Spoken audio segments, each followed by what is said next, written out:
শাসক একটা ব্যাপার, কারা নিচ্ছেন? বলছে সদিচ্ছা। কিসের সদিচ্ছা? রাজনীতিটা অপরাধ মুক্ত করার সদিচ্ছা। এই সদিচ্ছাটা তখন মানতাম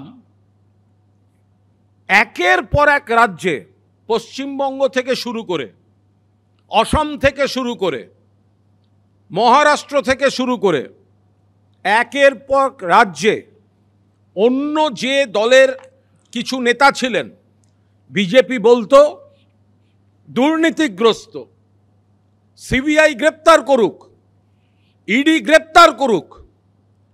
সেই নেতারা যখন বিজেপিতে চলে গেল তখন তদন্ত নেই, তদন্ত ঘুমিয়ে পড়েছে। উল্টে তারা বিজেপিরই বড় পদে আছেন। পশ্চিমবঙ্গে বিজেপির পার্টি অফিসে ভিডিও দেখিয়ে যাকে ঘুষ নেওয়ার কথা বলা হয়েছিল, বিজেপির তরফ থেকে বড় সাংবিধানিক পদে। অসমে যার বিরুদ্ধে বিজেপি বলেছিল, অসমের মুখ্যমন্ত্রী।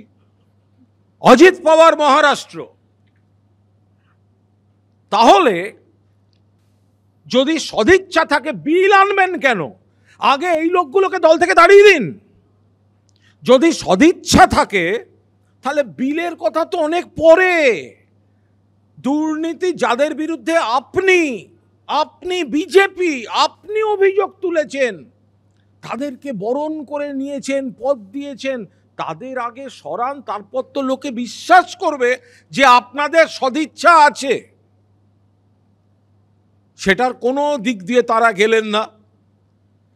আর এখানে একটা বিষয় উঠে যায় প্রথমেই, পশ্চিমবঙ্গে এলে বা পশ্চিমবঙ্গের রাজনীতিতে এলে টার্গেট তৃণমূল কংগ্রেস। যে কোনো আলোচনা দেখবেন ঘুরে ফিরে তৃণমূল কংগ্রেস।